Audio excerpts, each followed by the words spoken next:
I'm Dr. Badrinarayan. I'm head of the critical care and anesthesiology in Hindu Mission Hospital, Tambaram.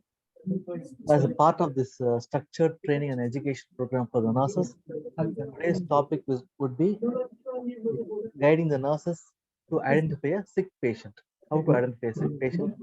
So I take pride in welcoming Dr. Sathya AC, who is the senior consultant of critical care and internal medicine at Rela Hospital, Chennai. Welcome, ma'am, and over to you now for the presentation. Yeah, thank you, Dr. Badri. Good afternoon, one and all. Let's proceed to the talk today. The topic for discussion today will be identifying a sick patient for nurses. So many times we have sick patients around. Time for us sometimes to recognize a sick patient. So that time delay may be detrimental for the patient. So early identification of a sick patient, important thing, changing treatment perspective. So other participants can please mute their other participants can mute themselves for clear audio.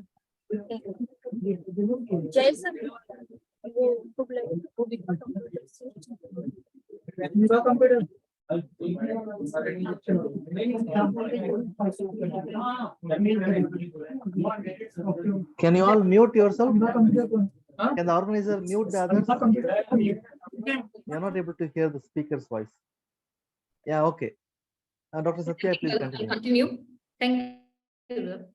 So identifying a sick patient is the first and foremost step in critical care, which is very important to prevent further delay in instituting proper treatment.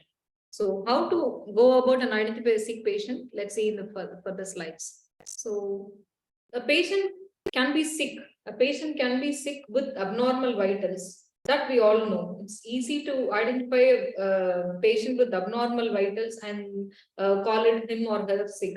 But when a patient with normal vitals can still be sick. So the most important thing is a normal vital signs doesn't mean that the patient is sick. He may have a normal heart rate, normal respiratory rate, normal saturation or BP, but still he may be sick and he may deteriorate rapidly in the next few hours to few minutes. So never get carried away with normal vitals. So that's the very important take-home message from this talk. So how do we identify such patients with the normal vitals and still sick? So let's go about and see in the further slides. So whenever, we see a patient, history is the first and foremost important thing. So we can identify a sick patient from the history and from other certain other aspects. So from the history, what all do we get from the history? So history is one thing which we get from attender, from the patient himself, from a colleague of you who has seen the patient in the previous shifts, and from the charting which the nurses do. So these are the 4 aspects from which we can get the history. So what do we get from the attender? Pay attention to whatever the patient's attender has to say, because he or she has been seeing the patient, they have been observing the patient longitudinally from time to time. We are seeing a snapshot of the patient, like 2 days, 3 days, or instantly when the patient gets admitted, that's a snapshot. But the attender and the patient himself has been experiencing things and they have been observing the patient longitudinally. So always pay attention to the history and think that the history given by them is always right and the symptomatology told by them is always right. So that is the importance we have to attach to the history. And similarly, from your colleague, whatever history you get from your colleague is also equally important. See, the colleague would have noticed a few alterations in the patient's sensorium, or an important vital change which happened in the previous shift and which normalized in the later shift, or some abnormal movements, a catheter block, or certain events which would have happened in the previous shift. So those are the events which needs to be documented in the nursing progress notes. The nursing may not, nursing colleagues may not document all the smaller stuff which happens, like giving the tablet, patient took it well, patient, those stuff may not be important to be documented on the case, on the case sheet. But what needs to be documented in the nursing notes is those important events like even smaller changes in vitals, a fever spike, or a catheter change. All these are the important things which needs to be documented, and those things will be important when you look at it retrospectively. Say 2 days later, the patient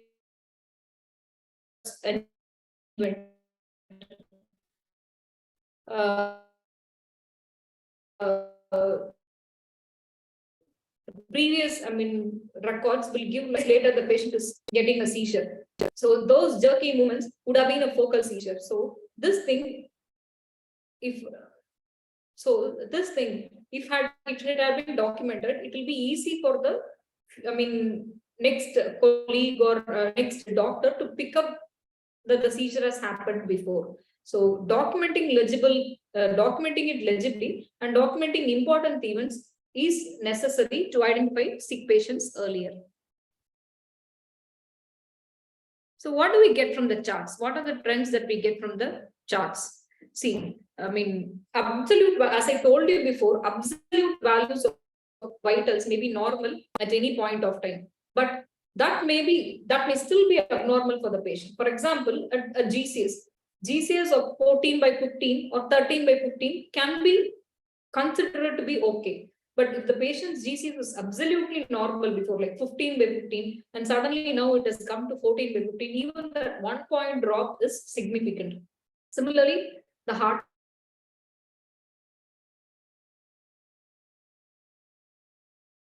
is normal. But when the patient's heart rate was always 120 and now it's 70, you'll have to really sit and think like what has happened, why this patient's heart rate has decreased. Similarly, a patient who used to be bradycardic always like 50, 60 used to be his original heart rate, and it's coming up to 80 or 100 now. You'll have to think why this patient is tachycardic. So the same applies for BP also. You may, the patient may be on 2 or 3 antihypertensives. And now that means that the patient's BP, background BP, baseline BP is always higher. It may be in the range of 120 or 130 or 140. But now when the systolic BP is constantly remaining around 110, we should think why this patient has, this BP. So for a patient on antihypertensives routinely, a systolic BP, a normal systolic BP may be abnormal. Similarly, the saturation also. See, we can accept that the saturation of 94% is normal, 92% is normal for a patient, but they may have achieved the same saturation with 2 liters oxygen before, and now, to achieve the same saturation, they may be requiring 4 liters, 5 liters, and that is abnormal. That means that there is an increase in FiO2, and that it means that the patient's oxygenation is getting worse. Similarly, hemoglobin. A lot of times we make mistakes with the hemoglobin trends. Hemoglobin or 11 or 12 may still be okay. But when it dropped from 14 or 15 to that level, it means that the patient is losing blood somewhere. So trends are very important rather than absolute values. So pertaining to the history from the patient attender, history from the patient, history from your own colleague, and trends from the chart and documentation events from the chart are very important to identify a sick patient. Though the patient might not be sick at that point of time, it is always possible that they can get worsen over time. So what do we do next? This is from the history. Then from the clinical examination of a patient. So how do a nurse should assess a patient? So this can be in steps. It should be a structured assessment always. So for everything in medicine, it's always A, B, C, D, E. So A for airway, B for breathing, C for circulation, D for disability evaluation, and E for exposure. So this is the way we need to assess a patient. So first and foremost thing is the airway. So any assessment, whenever you're finding a problem with the assessment, you will have to go and correct it immediately before you proceed on to the next step of the assessment. So let's go to see like how to assess this patient in a structured way, one by one. So assessing the airway. So the first step in airway assessment for any patient, suppose you are the nurse seeing the patient, and suddenly you are feeling that the patient is, having some difficulty in the airway. So the first step in assessing any airway issue is to see if the patient can talk. You say hi to the patient, you ask the name of the patient. and the patient says yes, and if he's able to talk by himself, then it means that the airway is relatively patent, and you can move on to the next assessment. So if the first assessment says that the airway is okay, it's patent, you look on for other signs of airway compromise. So what are the other signs of airway compromise? It can be cyanosis, or it can be seesaw breathing. I mean, apart from the normal pattern of breathing. And whenever we breathe, the chest wall goes out and comes in. I mean, whenever we inspire, the chest wall moves out, and when we expire, the chest wall goes in. So when this coordination is not happening, this is called seesaw breathing. And similarly, the chest wall and abdominal movements also has to be coordinated. When you expire, the abdomen is like you're pushing the abdomen out so much, and that is also called seesaw breathing. So when you observe these patterns of breathing, then you should think that the patient is having an airway compromise. And similarly, use of accessory muscles.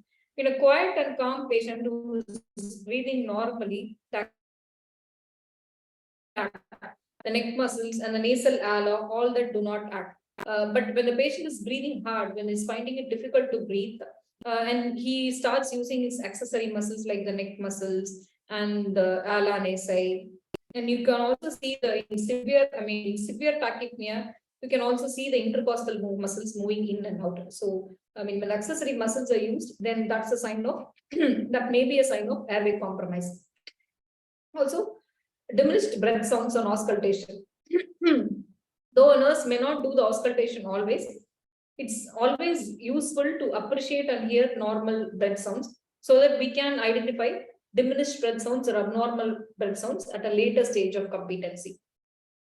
And whenever in doubt, when you look at any of these signs of airway compromise, like a labored breathing, seesaw breathing, the patient is using his accessory muscles. So as I said, rule out airway obstruction. So the thing you can do is you can open the mouth and inspect and look for anything obstructing the airway, like secretion or a foreign object. So if at all secretion, you know like what to do. You need to suction foreign object, we can remove it. So the major causes of airway obstruction are, in a child, it's usually an inhaled foreign body. In adults, it can be blood in the airway, any secretion or anything in the airway. So blood in the airway because of epistaxis or a trauma, or vomitus or secretions in the airway. Secretions in an unconscious or in a semi-conscious patients, the oropharyngeal secretions can get pooled, and that can cause airway obstruction. And similarly, in a patient post-alcohol intoxication or head trauma, or patient with dysphagia who is not able to swallow the secretions, they can get accumulated in the nasopharyngeal tissues. And similarly, soft tissue swelling, anybody with anaphylaxis or infection in the oropharyngeal cavity can have soft tissue swelling, and that can obstruct the airway. And local mass effects caused by tumor or lymph nodes can also obstruct the airway. And laryngospasm, which is again secondary to anaphylaxis or post intubation, can obstruct the airway, and the patient can have increased work of breathing. As we all know, depressed level of consciousness due to any cause, be it a stroke or head injury or drug overdose, all are causes of airway compromise. So whenever you see a patient who's having, any of signs of airway compromise, all these have to run through your mind. So, when the airway is patent, when you confirm that the airway is patent, we go on to the next step of assessment, which is assessment of breathing. So in breathing, we need to assess 5 things. First is respiratory rate. Second is oxygen, saturation of oxygen, and then general inspection and chest movement and auscultation. Which need not be done all the time. So first thing is respiratory rate. So the normal respiratory rate, as we all know, is between 12 and 20 breaths per minute. The patient can have extremely low breath rates as well as extremely high breath rates. So low breath rate is called bradypnea and high breath rate is tachypnea. So when a patient is bradypneic, multiple reasons are possible, and few of these reasons are sedation, extreme levels of sedation or opioid toxicity. Also because of raised intracranial complete exhaustion. Whenever a patient with any respiratory illness like pneumonia, COPD exacerbation, in the last stages of illness, when the patient is already like exhausted, he can no longer breathe. He can no longer be tachypneic, and that time also he can become bradypneic. So bradypnea can be a result of extreme exhaustion also. Tachypnea, extremely increased rates of breathing, can be because of anything starting from the upper airway to the lower airway. So in the upper airway, it's airway obstruction. And as you pass lower down in the lower airways, it can be because of asthma, pneumonia, pneumothorax, pulmonary embolism. All these are causes which can cause tachypnea. An anxious patient can also be tachypneic. So whenever a patient is tachypneic, try to his or her anxiety. And even after settling down the anxiety, they remain tachypneic. That is assessment of respiratory rate, which we have to do. So after the respiratory rate, the second thing is oxygen saturation. So the normal saturation level is between 94 and 98 in healthy individuals. And in those with chronic obstructive pulmonary disease, it's acceptable to be at 89, between 88 and 92%. So, this level of oxygen saturation is acceptable in those with high risk of carbon dioxide retention. As we all know, any disease of the respiratory tract can cause hypoxia. Anything starting from the airway to the alveoli can cause hypoxia. And the same causes which can cause bradypnea and tachypnea can lower the oxygen saturation also. So when the saturation is abnormal, when it's below the acceptable levels, we have to be alarmed that there is some problem with the breathing. So after respiratory rate and oxygen saturation, if both these are okay, then you'll have to go for general assessment. So cyanosis. So there can be bluish discoloration of the skin and lips, mucosa due to poor circulation. So cyanosis is because of poor circulation and poor oxygenation at the tissue level. So this can be reflected by bluish discoloration of the skin and mucosa, which you can see in the lips or in the oral cavity or in the nails. So, whenever we see a cyanosed patient, it's an extremely severe state of hypoxia, and we'll have to be alerted that the patient is rapidly deteriorating. Then, as I said, shortness of breath. So, a patient can have a normal saturation, a patient can have a normal respiratory rate, but still patient will be working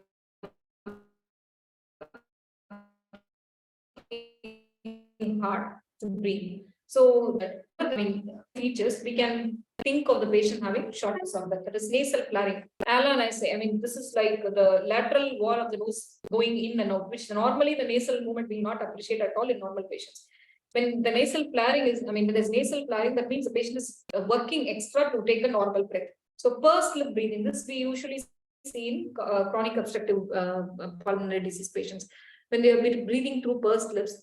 And as I said earlier, use of accessory muscles of respiration, and intercostal muscle recession, and tripod position. When the patient is trying to, in sitting or standing posture, whenever the patient is trying to lean forward, supporting the upper body with the hands or knees, that's called tripod position. Even if we are not able to appreciate any of this, say nasal flaring or accessory muscle use, we are not able to, assess any of this. Whenever a patient is not able to complete full sentences, he or her not able to speak in full sentences, that itself is a significant marker of shortness of breath. So the other things to observe in general assessment are cough. An incessant cough, a patient who's coughing continuously, he may have pulmonary edema, he may have asthma exacerbation. So a continuous cough, either which is productive or dry cough, signifies a severe respiratory pathology.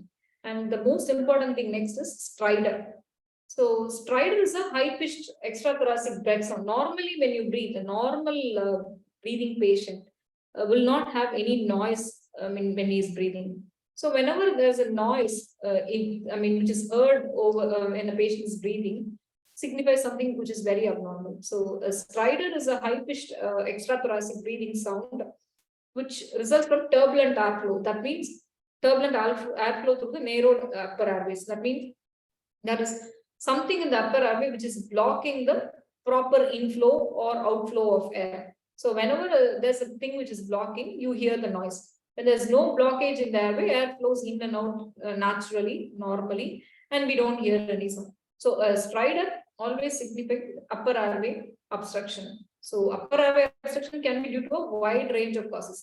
A simple pooling of secretion to a foreign body which is lodged, or a lymphatic mass, lymph node mass which is causing obstruction. Anything can cause stridor.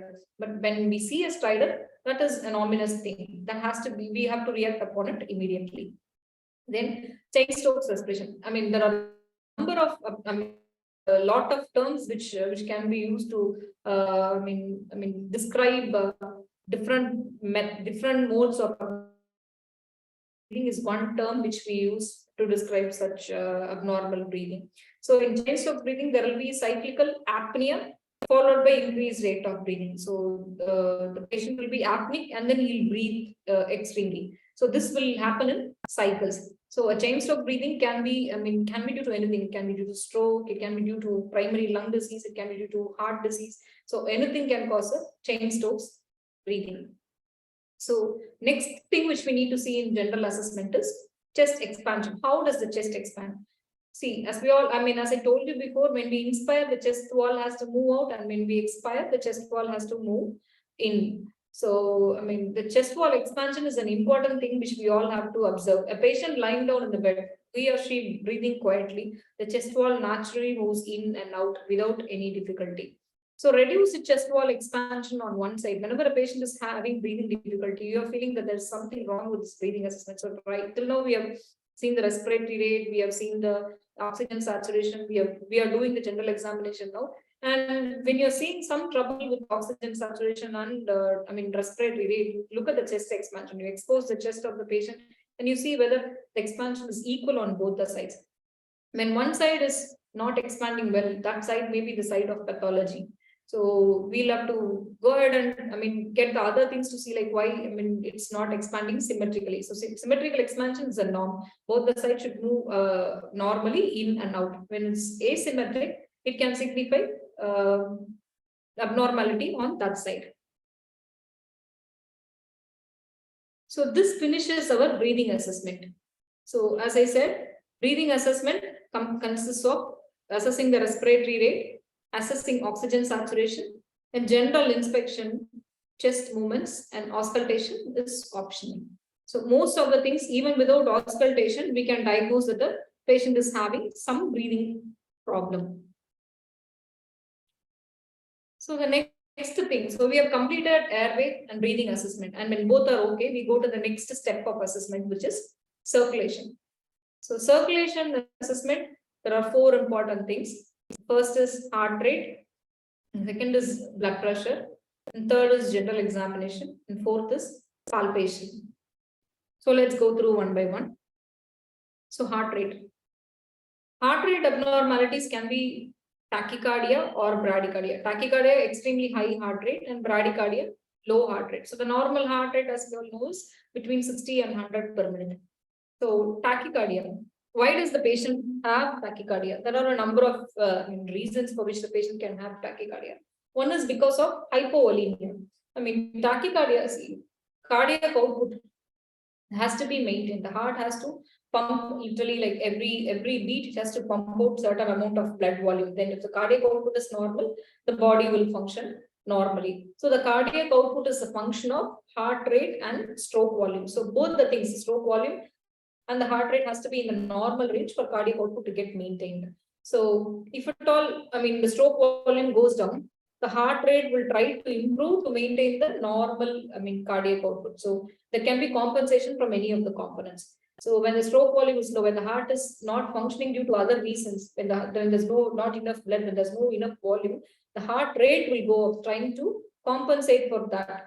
So it's because of that we have tachycardia, we have increased heart rate and hypovolemia. So when the volume is very less, the heart is trying to compensate. So whenever in a tachycardic patient, think of hypovolemia, think of low blood volume always. The second thing, which we commonly see is arrhythmia, anything like ventricular fibrillation, atrial fibrillation, tachycardia, or atrial infection, fever can cause tachycardia. Any stress to the body, the heart is trying to react. can cause tachycardia. So hypoglycemia, anxiety, severe pain are all causes of tachycardia, where the body is trying to react to the stress. So similarly, drugs like salbutamol, after Restylane or nebulization which we use, we can have tachycardia. There are certain drugs which can cause tachycardia, and Restylane, nebulization is one amongst them. So whenever a patient is tachycardic, we'll have to quickly think of what might have caused the tachycardia rather than assuming it to be normal. Something is happening in the body and the body is trying to react to that. That's why the patient is tachycardic. The same with bradycardia. Bradycardia can occur during acute coronary syndrome when there's an inferior wall myocardial infarction. There can be it can be associated with the heart block, and the patient can have bradycardia. And the same can happen with other ischemic heart disease also. And electrolyte abnormalities like hyperkalemia can cause bradycardia. The other thing is drugs like beta blockers. So, the baseline heart rate of the patient is important. So, whenever a patient is tachycardic or bradycardic, go back to the chart and see what the previous shift or what was it yesterday, what was it during the admission. So, the shift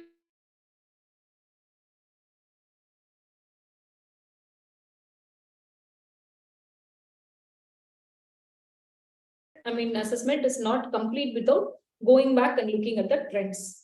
The next assessment is that of the blood pressure. So same as with the heart rate. Previous readings, are needed to gauge the patient's usual baseline BP. So there can be, the normal systolic BP is around 100 to 120 and the diastolic BP is around 60 to 80. So hypertension, as we all know, is increased BP and hypotension is reduced BP. So hypertension can be because of multiple reasons. So in pregnant patients, it can be because of preeclampsia, and other patients, it can be due to an acute coronary syndrome or stroke or severe hypertensive emergency. So all these can cause hypertension. Extremely severe hypertension, like when the patient is rapidly developing increased BP within minutes, or within minutes, see he or she can become breathless and have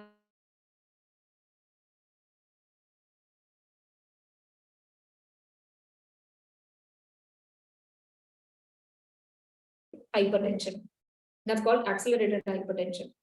And the next thing is hypotension, low BP. Low BP can cause, can occur because of hypovolemia, low blood volumes, because of anything, because of sepsis, because of infection and shock, because of blood loss, hemorrhage. So all this can be reasons for hypovolemia.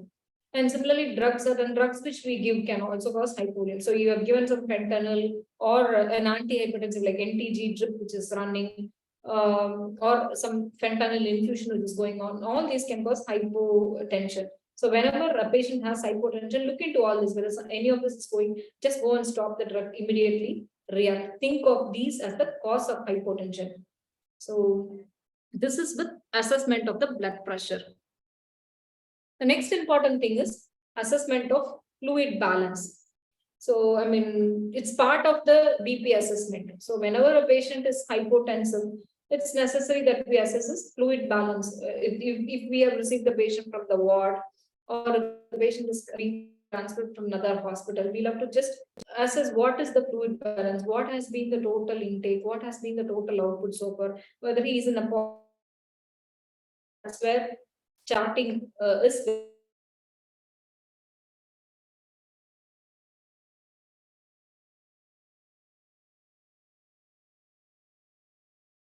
stool output, vomiters, or everything has to be taken into account while computing the fluid balance.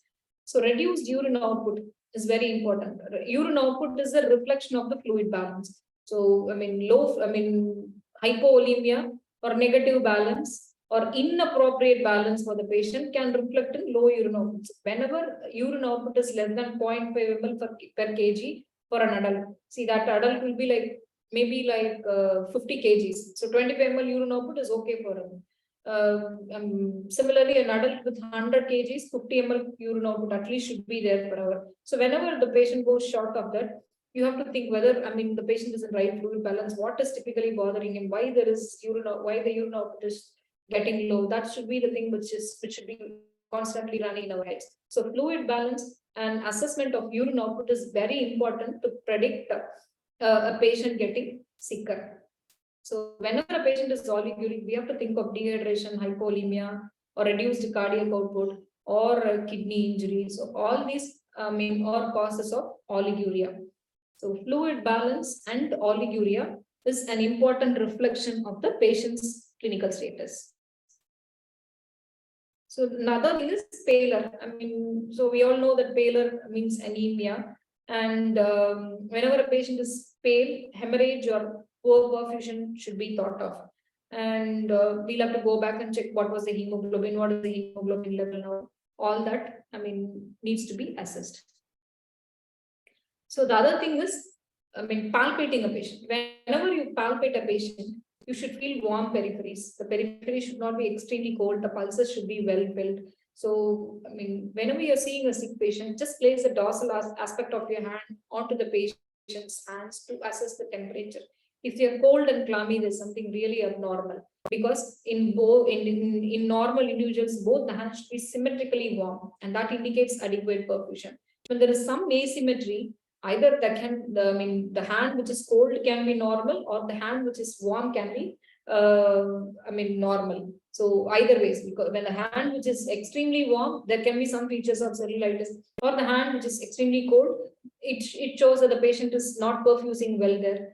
And when both the hands are symmetrically cold, that indicates poor peripheral perfusion. So here comes a term called capillary refill time.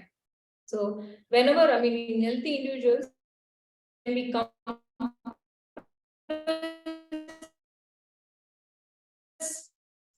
say a nail bed, it should turn to its in less than 2 seconds. It doesn't happen. The capillary refill, it means the capillary refill time is prolonged and the peripheral perfusion is very poor.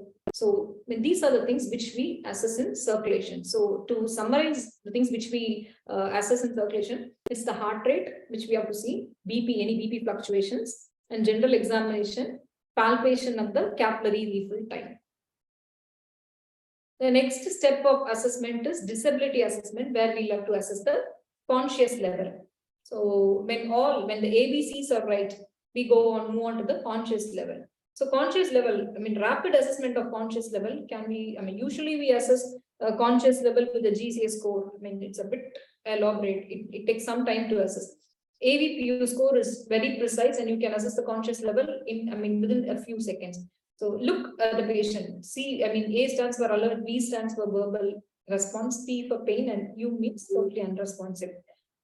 Alert patient. If the patient is alert, he may not be fully oriented, at least check whether he's alert and responding to your calls.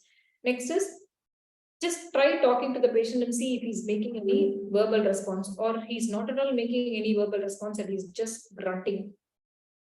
Pain. Look at the patient and see whether he's responding to a painful stimuli or a stimulus, or he's totally not responding to the pain or to painful stimuli.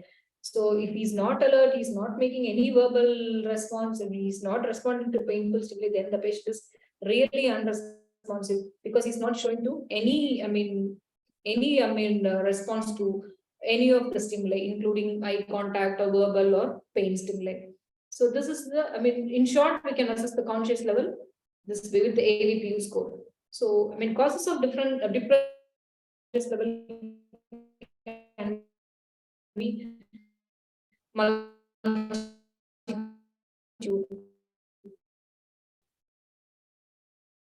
It can be because of oxygenation. When the patient is extremely volume depleted, can also depress his conscious level. Metabolic disturbances like hypoglycemia and hyperammonemia, all these can cause depressed conscious level. It's not necessary that we always have some abnormality with the brain, like meningitis, stroke, or traumatic brain injury for a patient to have depressed conscious level. There are other things apart from intracranial factors to cause depressed conscious level. So as I said, a simple hypovolemia can also cause a depressed conscious level. And hydrogenically, when we think of, drug overdose, extreme levels of sedation, opioid for pain when we are using, all those can cause depressed conscious level. So, after checking the initial conscious level, The next thing we'll have to go about in checking the, neurologic status is pupils. So, simple and easy thing, but most of the time it's forgotten or missed.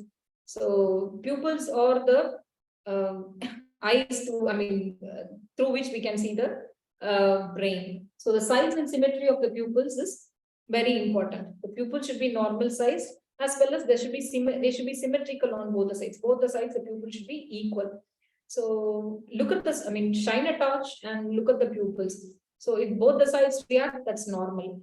And if both the sides, the size is equal and they are symmetrical, that's normal. But when the pupil size is asymmetric, it may indicate intracerebral pathology like a stroke or raised intracranial pressure. So not only in neuro patients, even any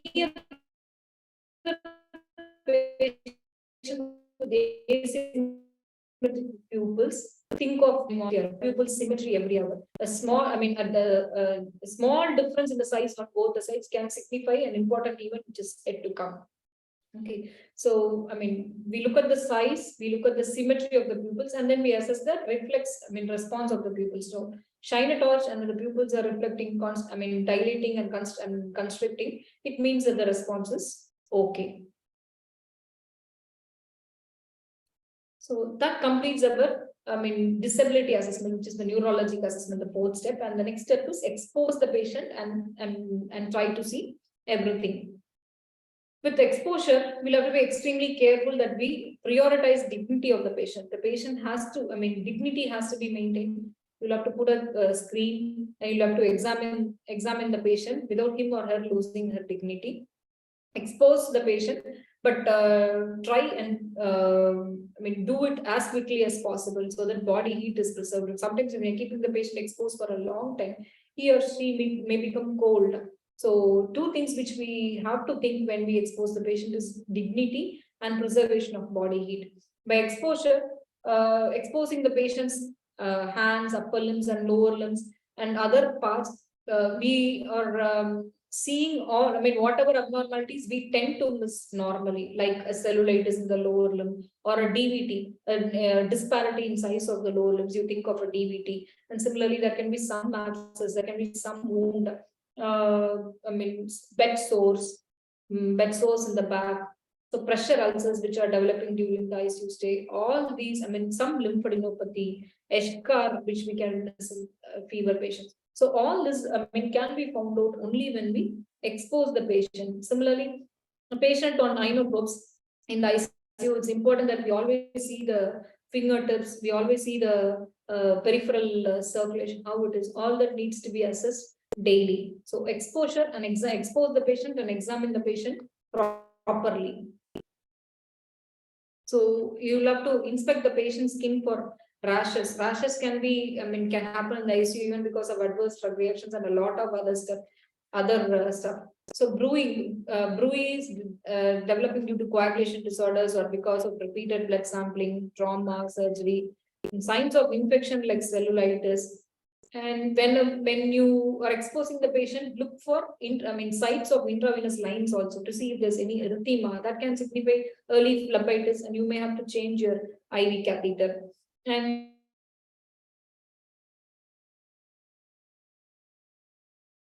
as I said, patient's scars have to be signify a DVT. And similarly, surgical wounds have to be evaluated always. And patient's catheter, any catheter exit site has to be examined. So that finishes our assessment.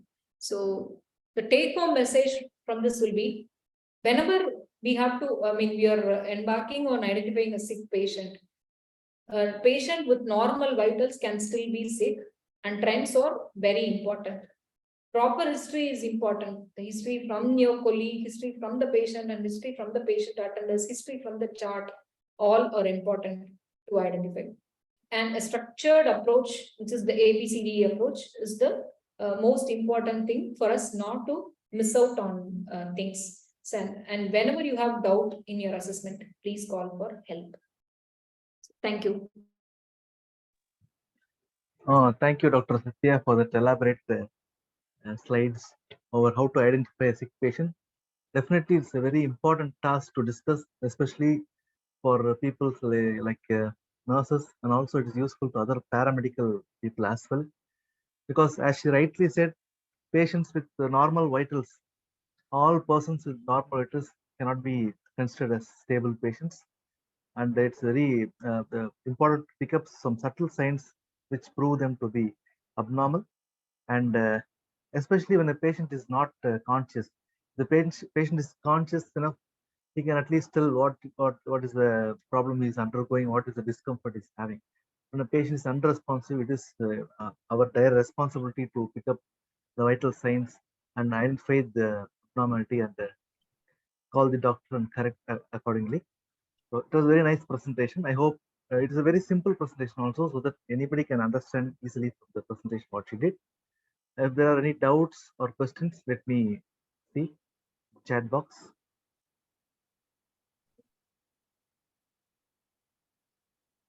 So patient is on ventilator. How will assess? What will do that time? Okay. So when a patient is on ventilator, again, a patient can be conscious, but more often they can be sedated, and it's very challenging if the patient is sedated. So the question is rightly asked. So when the patient is sedated, or even when the patient is paralyzed, it is more our responsibility to pick up whatever discomfort the patient may have on ventilator. Right from it could be a problem with the ventilation itself, or it could be as simple as a problem that can lead to bed sore or an infringement over the tissue. So it is our responsibility to see.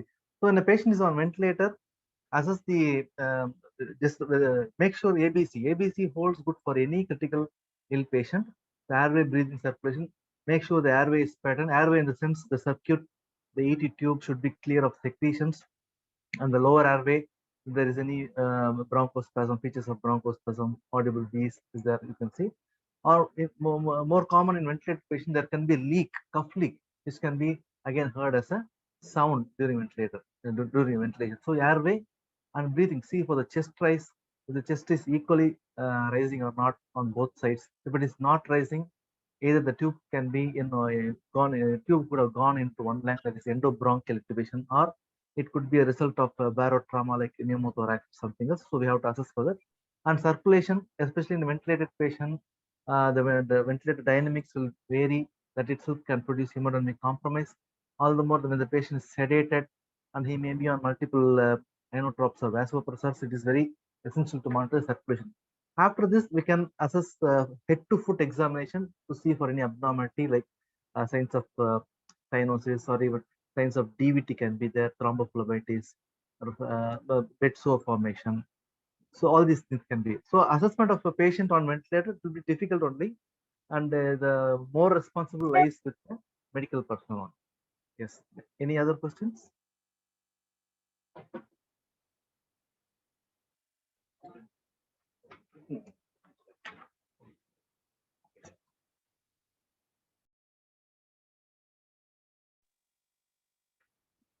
If there are no more questions, we can wind up. The organizers here.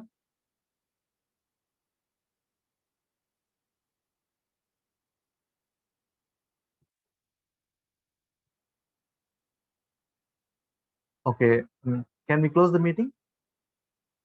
Yes, sir. I think. Okay. Okay. Thank you. Thank See you. you.